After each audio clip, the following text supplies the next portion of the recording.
Hi, I'm Josh Kilroy here with the Fair Deal Democrats, wishing everyone a happy 4th of July. One of my favorite holidays, a chance to celebrate something important and powerful, a force that America helped set forth in the world, and one that has helped literally billions of people live freer, happier lives. Um, you know, Much of the rest of the year, we can spend our time mumbling and grumbling about our very real flaws and whatnot. But today's a day where we celebrate the very best of who we are as a people. And so, well worth celebrating. There's a reason why, even now, in spite of everything, people from all corners of the globe, they come here to live a better life. And we shouldn't forget that. There are so many ways to experience our freedom and think about our freedom. Certainly there's a lot of talk about political philosophy on days like this, or government, public policy, and things like that. Religion is a very important one for many people. Um, Certainly, we have a very unique body of American literature that is very much about our sense of freedom and whatnot, extending back at least to Mark Twain and Edgar Allan Poe, but certainly before that, Harry Beecher Stowe in the mid 19th century as well, extending all the way up to today, Toni Morrison and Don DeLillo, and going back a few years, John Steinbeck and all those great people who reflected specifically on the American condition and freedom. But the way that I most directly experience um, our freedom is through our music. And, it's just, we have created a very unique body of music that celebrates all facets of our lives. But in doing so, it reflects most of all our freedom and attempts to seek it when we don't have it, to celebrate it when we do, and to, live it out to its fullest.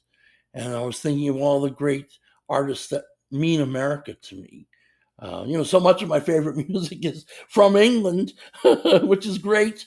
But on a day like this, I want to think about the great American singer songwriters and bands.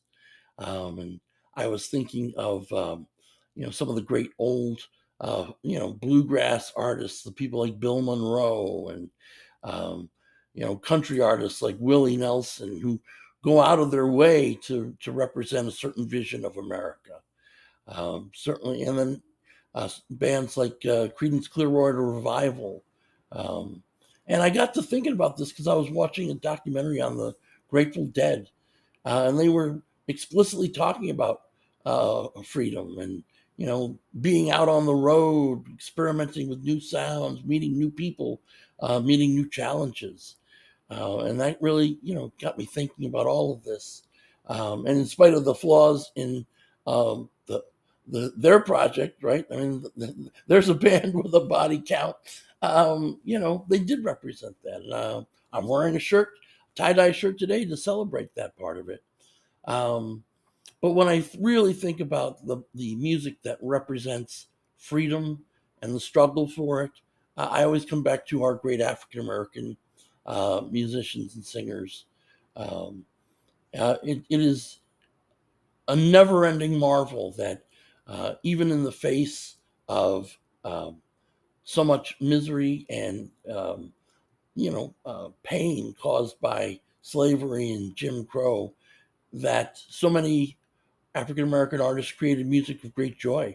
I was just reading a book about Greenwich Village, the history of Greenwich Village, and in the 1960s, this young folk artist and his girlfriend were sort of hosting Mississippi John Hurt while he was performing in New York, and he kept looking around as they were walking, and they said to him, why do you keep looking around?" And he's like, "Where I come from, which is the deepest part of the Mississippi Delta, a black man walking around with a white woman, was asking to be lynched. And there he was in New York in 1964 or so,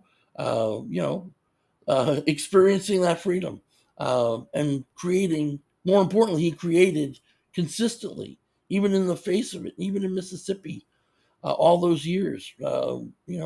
Writing joyful music, even when it wasn't joyful, it certainly was reflective of American life. And there were so many others. Muddy Waters, who brought that Mississippi sound to Chicago and electrified it. Odetta, so many great African American artists working both in the blues tradition and then in the gospel tradition. And of course, uh, always fighting for freedom and recognizing freedom was something that unfortunately they had to fight extra hard for. But celebrating nonetheless. What could be more American than the Motown sound? Marvin Gaye and the Temptations and Smokey Robinson and the Miracles and all that. Where does that joy come from? And just it's a uniquely American thing. Um, I couldn't end this without mentioning, people like Lucinda Williams, um, and you know, I guess she's the big one. Lucinda Williams, like a current artist who really reflects a certain amount of a certain experience of America. Um, and James Brown and George Clinton. What an achievement. James Brown came from nothing in the worst part of Southern segregation and misery. And he worked 300 days a year performing, which is unheard of. And he did that for a decade, 15, 20 years, to build his career. And he created a unique American sound. And it was a sound that was joyful. And he created a sound that lifted up so many other people. I was just thinking of George Clinton. Like, you know, people talk about folk music as the American music. What could be more American than funk music? That reflected both the suffering and the celebration of the urban condition in the 1970s. So I hope everyone has a great 4th of July, and I hope we remain one nation under a groove.